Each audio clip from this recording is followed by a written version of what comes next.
Untuk mengetahui bagaimana kondisi para korban terluka dalam insiden kecelakaan beruntun yang terjadi di Tol Cipularang kilometer 92. Iya, dan bagaimana pula hasil olah tempat kejadian perkara sudah ada rekan kami, ada Rizka Sasabila di Rumah Sakit Abdul Rajak Purwakarta dan juga ada rekan Agung Prasetyo di Pul Derek.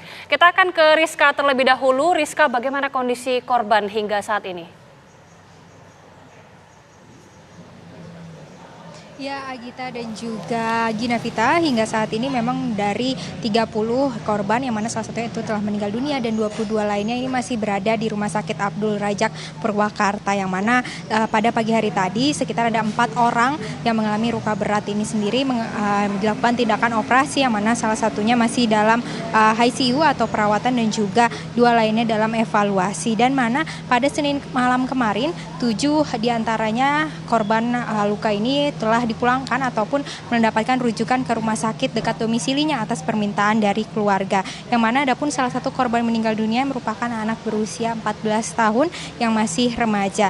Dari manajer pelayanan medis dari Rumah Sakit Rajak sendiri, Eva Hafia juga menambahkan bahwa mayoritas dari korban sendiri ini merupakan anak-anak ataupun remaja, yang mana nantinya dari pihak rumah sakit ini akan menyediakan pasca perawatan adanya pendampingan psikologis agar trauma yang dialami ini tidak berkepanjangan ataupun dapat terobati. Yang mana kecelakaan yang menyebabkan korban sebanyak 30 orang ini merupakan kecelakaan tol di Cipularang pada kilometer 92 yang pada Senin sore kemarin, yang mana beberapa korban ataupun kebanyakan korban ini dirujuk ataupun dibawa ke Rumah Sakit Rajak Purwakarta hingga hari ini masih berada di sini. Adapun tadi siang hari tadi dari Direktur Jasa Raharja Irfan Rahmat sendiri telah melakukan kunjungan untuk mengecek secara langsung bagaimana kondisi dari para korban yang berada di Rumah Sakit Rajak Purwakarta. Adapun dari pihak Jasa Raharja sendiri akan memberikan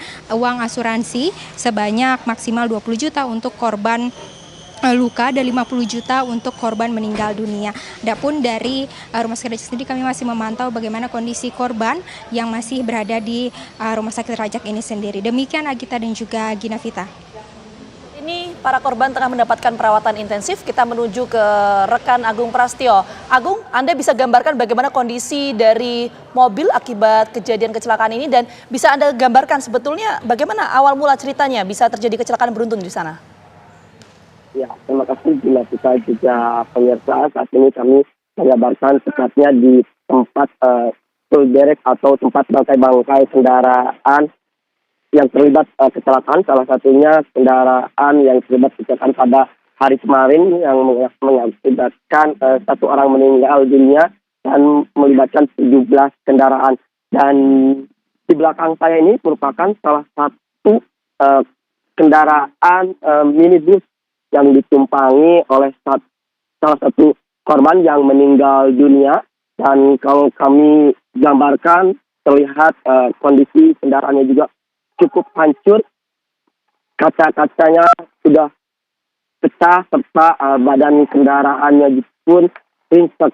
Selain itu juga memang selain yang berada di dalam kendaraan ini, selain 1 orang yang meninggal dunia, ada juga anak balita usia 5 tahun, namun alhamdulillah selamat.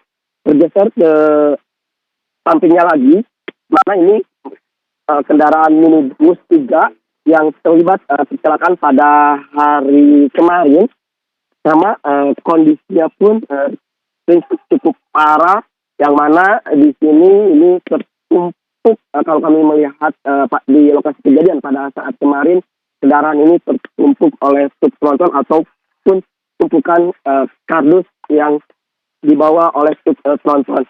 Dan di dalam kendaraan minibus yang ringsek ini, yakni ibu-ibu yang dievakuasi terakhir, yang mana selamat saat dievakuasi oleh tim gabungan rescue polisi dan pihak gabungan lainnya. Dan selain 2 kendaraan ini, memang untuk 17 kendaraan yang terlibat kecelakaan pada sore kemarin dibawa ke Pul Derek Jatiluhur. Memang kondisinya rata-rata mengalami kerusakan cukup parah karena benturan kendaraan ataupun hantaman truk tronton yang melaju yang cukup kencang melintas di ruas tol Cipularang di arah Bandung menuju ke arah Jakarta.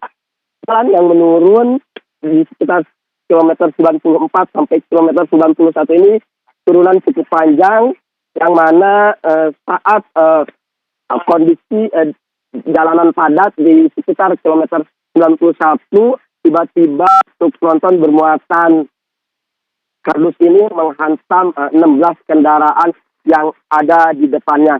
Selain kendaraan minibus, memang macam-macam yang kendaraan yang terlibat kecelakaan ini, yakni ada mobil SUV, selain itu juga mobil travel dan kendaraan callback lainnya. Tapi kami juga memang melihat di sini kondisinya cukup memprihatinkan. Dan dapat kami informasikan untuk agenda hari tadi memang pihak kepolisian telah menggelar olah TKP di lokasi kejadian untuk menguak kasus kecelakaan ini atau mengetahui penyebab pasti akibat kecelakaan yang melibatkan 17 kendaraan atau menewaskan 1 orang, di mana olah TKP sendiri tadi dimulai pada pukul 8 pagi hingga pukul 9, dan olah TKP sendiri ada 20 titik yang dilakukan oleh pihak kepolisian dari Ditlantas Polda Jawa Barat dan Satlantas Polres Purwakarta.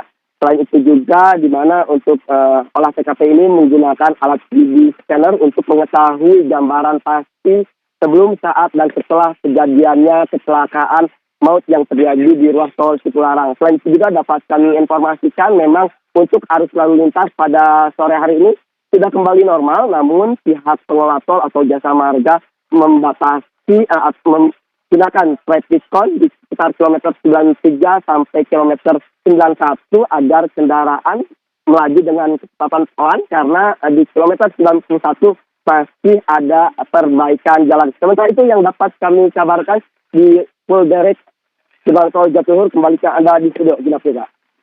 Terima kasih Agung Prasetyo, informasi langsung dari Polderek Jatiluhur, dan tadi sebelumnya dari Rizka Sasabila dari Rumah Sakit Abdul Rajak Purwakarta. Terima kasih rekan-rekan.